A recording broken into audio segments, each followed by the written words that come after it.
ভাৰতত সাজু হৈ উঠিছে উড়ন্ত গাড়ী। অহা ৭-৮ মাহৰ ভিতৰতে আৰম্ভ হ'ব উড়ন্ত গাড়ীৰ চলাচল। মাদ্ৰাজ IITৰ অধ্যাপকৰ সহযোগত বাস্তৱ ৰূপ পাব উড়ন্ত গাড়ীয়ে। চহৰ অঞ্চলৰ যান জঁটলৈ লক্ষ্য ৰাখি সাজু কৰা হৈছে এই উড়ন্ত বাহন।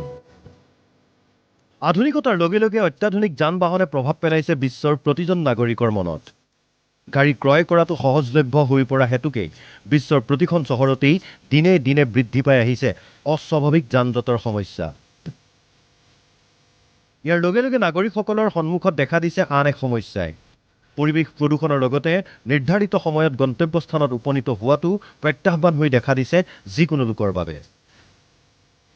এই সমস্যাৰ সমাধান দিবলৈ সাজু হৈছে মাদ্ৰাজ IITৰ অধ্যাপক সত্যনাৰায়ণ চক্ৰৱৰ্তী আৰু প্ৰাঞ্জল মেহতাই। ইতিমধ্যে দুয়োজনে প্লেন নামেৰে এটি কোম্পানী স্থাপন কৰি উড়ন্ত গাড়ীৰ পৰীক্ষা নিৰীক্ষা আৰম্ভ কৰিছে। কেৱল পৰীক্ষা নিৰীক্ষা কৰাই নহয়, ইতিমধ্যে এই প্ৰকল্পৰ অন্তিম পৰ্যায়ত উপনীত হৈছে প্লেন।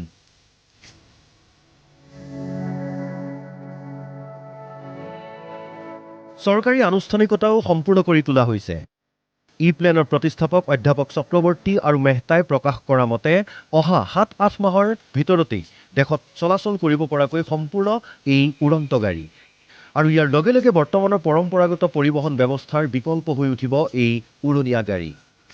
প্লেনে প্ৰস্তুত কৰা এই উড়ন্ত গাড়ী হৈছে প্ৰকৃততে উলম্বভাৱে উৰিব আৰু অৱতৰণ কৰিব পৰা এক বিশেষ ধৰণৰ বিমান।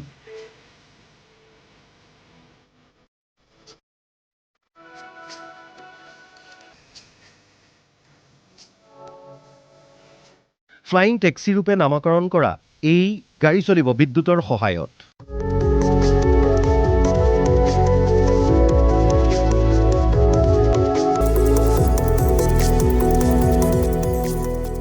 যান জঁটৰ সমস্যাৰে ভাৰাক্ৰান্ত চহৰবাসীৰ বাবে এই উড়ন্ত গাড়ী বিশেষ উপযোগী হৈ উঠিব বুলি প্ৰকাশ কৰে প্লেন কৰ্তৃপক্ষই। যান জঁটৰ সমস্যা নিৰ্মূল কৰাৰ লগতে পৰিৱেশৰ প্ৰদূষণ ৰোধৰ ক্ষেত্ৰতো উল্লেখনীয় ভূমিকা পালন কৰিব বিদ্যুৎ চালিত এই উড়ন্ত গাড়ীয়ে। ইতিমধ্যে পৰীক্ষা সফলতাৰে সম্পন্ন কৰা হৈছে এই উড়ন্ত গাড়ী। দেশৰ যান জঁটৰ ফলত গুৰুতৰ সমস্যাৰ সন্মুখীন হোৱা চহৰসমূহৰ ভিতৰত অন্যতম হ'ল দিল্লী, মুম্বাই, বেংগালুৰু, পুনে, কলকাতা, হায়দৰাবাদ, চেন্নাই আদি। আহমেদাবাদ, চুৰাট, জয়পুৰতো অভাৱনীয় যান জঁট। ইয়াৰ উপৰিও দেশৰ আন আন সৰু বৰ চহৰতো যান জঁটৰ সমস্যাই শেহতীয়াকৈ গুৰুতৰ ৰূপ ধাৰণ কৰিছে।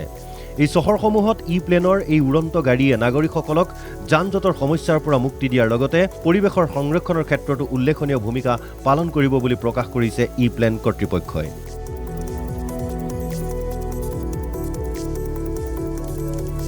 সাধাৰণ দৃষ্টিত এই উড়ন্ত গাড়ী হেলিকপ্টাৰৰ লেখীয়া হ'লেও হেলিকপ্টাৰৰ সেৱা গ্ৰহণ কৰাটো কেৱল মুষ্টিমেয় সংখ্যক লোকৰ বাবেহে সম্ভৱ। কিন্তু প্লেনৰ এই উড়ন্ত গাড়ীৰ চলাচল আৰম্ভ হ'লে ইয়াক ব্যৱহাৰ কৰাটো সকলো শ্ৰেণীৰ লোকৰ বাবেই সম্ভৱ হৈ উঠিব বুলি আশা কৰা হৈছে।